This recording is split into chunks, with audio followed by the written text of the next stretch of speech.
आदरणीय बंटी साहेब स्टेजवर आहे. साहेब इथं बघितल्यानंतर एकच विचार येतो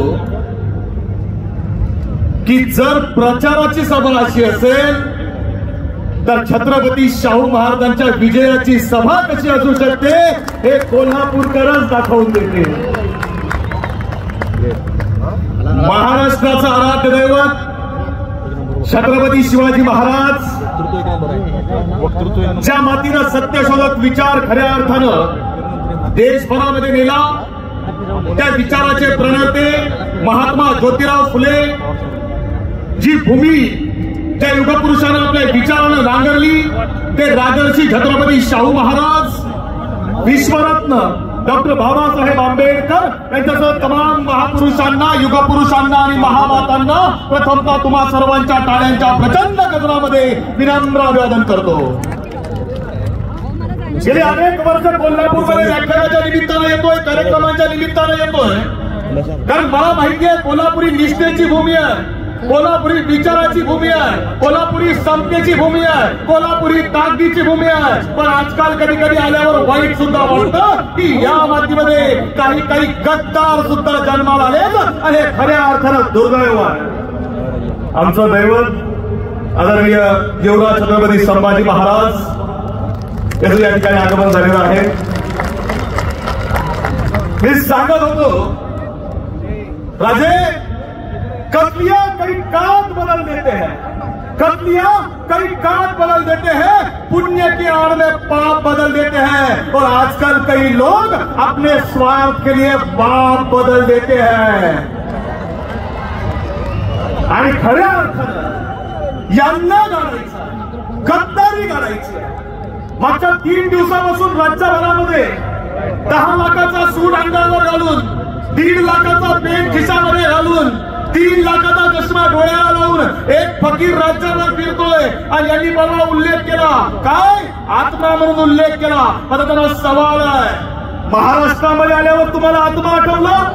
ज्यावेळी कोरोनाच्या काळामध्ये लाखो लोक ही तडफडून नेली तेव्हा तुमच्यातला आत्मा कुठं गेला होता हे तुम्हाला समजलं नाही का? लाखो लोक रस्त्यावरून पायी चालत गेली तेव्हा तुमचा आत्मा कुठे होता?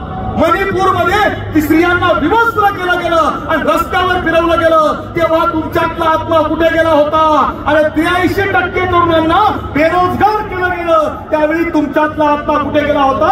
मागच्या 10 वर्षामध्ये कित्येक लाखो शेतकऱ्यांनी आत्महत्या केल्या त्यावेळी तुमच्यामधला आत्मा कुठं गेला होता हे विचारायची वेळ आली आहे. परवा सासवडला सभा झाली आणि सासवडच्या सभेमध्ये परळी मधला एक जण शरद पवार साहेबांवर बोलता बोलता काहीतरी घसरलं. आमचं त्यांना आवाहन आहे, तुमचा इतिहास काढायला लावू नका. लक्षात ठेवा, फक्त करुणासोबत असून चालत नाही, अंगामध्ये शील सुद्धा असावं लागतं. आणि जे तुमच्याकडे नाही तुम्हाला बोलायचा अधिकार नाहीये, कारण तुम्ही गद्दार आहात. कशा करता विकले गेलात? कशा करता तुम्ही तिकडे गेलात? आदरणीय साहेब किंवा आदरणीय मालोजीराजे असतील, आदरणीय महाराज साहेब असतील, आदरणीय संभाजीराजे साहेब असतील, सगळ्याच त्या विचारधारेसोबत या मातीमध्ये आहेत. आम्हाला तुमचा अभिमान आहे का? आम्हाला अभिमान एवढ्या करता आहे की तुम्ही लोकप्रतिनिधी होतात म्हणून अभिमान नाही, तुम्ही आमदार होतात, खासदार होतात, नेतृत्व केलं म्हणून अभिमान नाही. आम्हाला अभिमान एवढ्या करता आहे की ईडीच्या भीतीनं आणि सीबीआयच्या दहशतीनं विकले जाणारे राज्यामध्ये आम्ही कित्येक बघितले. पण विचार जिवंत ठेवायचं काम तुम्ही या मातीमधून करतायत ना, त्याकरता आम्हाला तुमचा अभिमान आहे. काय अवस्था आहे, काय परिस्थिती आहे? परवा पंतप्रधान पुण्यामध्ये बोलत होते, ज्या महाविकास आघाडीच्या नेत्यांबद्दल पंतप्रधान बोलत होते ना, पलीकडे त्यांच्या मांडीला मांडी लावून 70,000 कोटीचा घोटाळा बसलेला होता. 70,000 कोटीचा. मला कधी कधी त्या वरुण गांधींचा अभिमान वाटतो.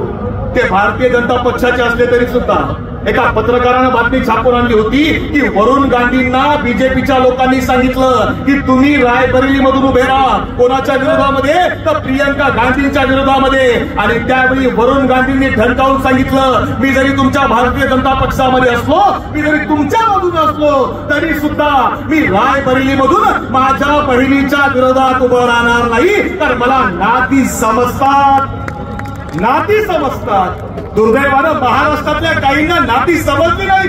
10 वर्षामध्ये काय केलं? आज 10 वर्षामध्ये मला कधी कधी कळत नाही की पंतप्रधान भारतीय जनता पक्षाचे आहेत का हो?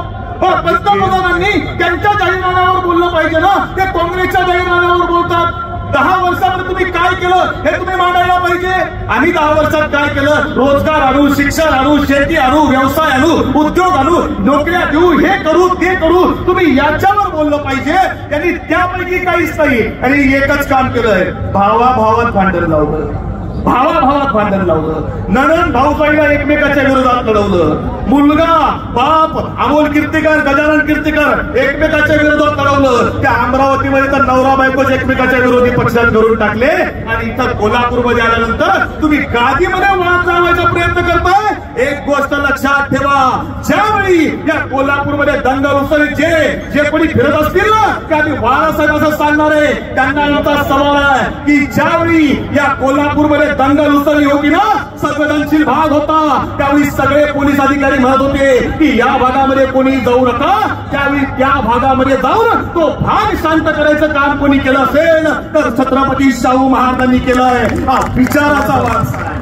वारसा विचाराचा असतो, वारसा कर्तृत्वाचा असतो, वारसा संस्काराचा असतो. अरे शाहू महाराजांनी ज्या प्रतिगामी विचारांच्या सोबत आयुष्यभर संघर्ष केला, तुम्ही त्यांच्या मांडीला मांडी लावून बसता आणि गादीचा वाद निर्माण करता.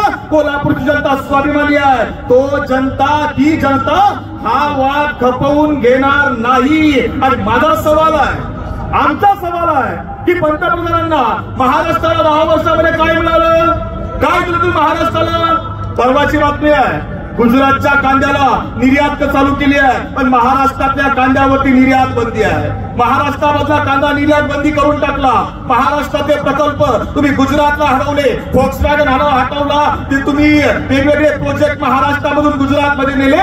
अहो तुम्ही गुजरातचे पंतप्रधान आहात की भारताचे पंतप्रधान आहात याचा विचार करायचं काम त्यांना करावं लागणार आहे. शेतकऱ्यांच्या जखमेवर मीठ पोरायचं काम तुमच्या माध्यमातून चालू आहे. मी जनतेला आवाहन करून सांगू इच्छितो, मला आठवतं आई 5 रुपये द्यायची, साहेब हातामध्ये 5 रुपये द्यायची, सांगायची बाळा जाय मीठपुडी घेऊन ये. आणि धावत जायचो, 4.5 रुपयाची मीठपुडी आणायचो, 50 पैशाचं चॉकलेट घ्यायचो, हसत घरी यायचं. परवा मी बायकोला सहज विचारलं, अगं मीठपुडी केवढ्याला झाली? तिने सांगितलं 28 रुपयाला मीठपुडी झाली. 28 रुपयाला. कुठं गेली महागाई? कुठं गेली महागाई? या विषयावर कोणी बोलायला तयार नाही. आणि ते गावठी चाणक्य म्हटले काय, मी पुन्हा येईन, मी पुन्हा येईन, मी पुन्हा येईन. मी आलो पण 2 पक्ष फोडून आलो. त्यांना आम्हाला सांगावं लागेल की शिवसेना आणि राष्ट्रवादी काँग्रेस ही महाराष्ट्राच्या मातीची अस्मिता आहे. ती तुम्ही कधीही फोडू शकत नाही. तुम्ही पक्ष फोडू शकता पण लोकांच्या काळजामधून त्यांना तुम्ही काढू शकत नाही. का? कारण राजा को भरे दरबार मारा नहीं जाता, जंगल में शेर का शिकार किया नहीं जाता. अरे बराबरी अपने बराबरी वालों के साथ करो, बाप के साथ खेल खेला नहीं जाता. सांगावं लागेल, द्यावं लागेल. आणि जे मांडीला मांडी लावून बसलेत ना, मला जाणीव आहे कोल्हापूरची माती ही शिवाजी महाराजांच्या विचारानं पवित्र झाली आहे. ही छत्रपती शाहू महाराजांच्या विचारानं पवित्र झाली आहे. आणि तुम्हाला कोल्हापूरकरांना सांगतो की शिवचरित्र सांगतं, शिवचरित्र सांगतं की ज्यांच्या सोबत असाल ना त्यांच्या सोबत प्रामाणिक राहा. जर प्रामाणिक राहिलात तर तुमचं नाव तानाजी, बाजी, मुरारबाजी सारखं इतिहासामध्ये कोरलं जाईल. आणि जर गद्दारी केली तर अनाजी पंताच्या गद्दारीच्या अवलादी म्हणून तुमची ओळख लिहिली जाईल. आम्ही ठरवायचंय की आम्ही कुठं बसायचंय. आणि जाता जाता शेवटचं एक उदाहरण सांगतो. तरुण पोर आहे, इथं IPL चालू आहे, IPL चालू आहे, बरोबर आहे. माझा ड्रायव्हर मला गाडीमध्ये म्हटलं, साहेब जर IPL बघत जा बरं असतं. मी त्याला म्हटलं नाही, मला वेळ नाही मिळत. तो म्हटले बघा, अहो तो ऑस्ट्रेलियाचा एक खेळाडू म्हटले 5 कोटी रुपयात विकला गेला, 25 कोटी रुपयात विकला गेला, 25 कोटी रुपयाचा. मी म्हटलं जाऊ दे रे. तो म्हटलं मला वाटलं त्याला वाटलं मला 25 कोटी समजले नाही. तो मला पुन्हा म्हणतो, साहेब 25 खोक्यात विकला गेला, 25 खोक्यात. मी त्याला म्हटलं, अरे तुझी 25 खोक्याची अगरबत्ती कुठं लावतो? इथं 50-50 खोक्यात विकले गेलेले आम्ही उघड्या डोळ्यानं बघितले.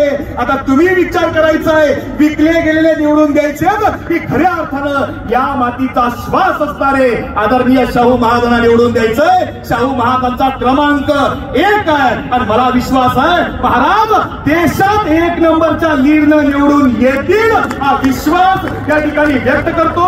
आमचं दैवत आदरणीय युवराज संभाजीराजे, आदरणीय मानोजीराजे आणि त्याचसोबत विचारपीठावरील सर्व मान्यवर यांचा आभार मानतो. थांबतो. जय हिंद, जय महाराष्ट्र. धन्यवाद यशवंतजी. यानंतर शेतकरी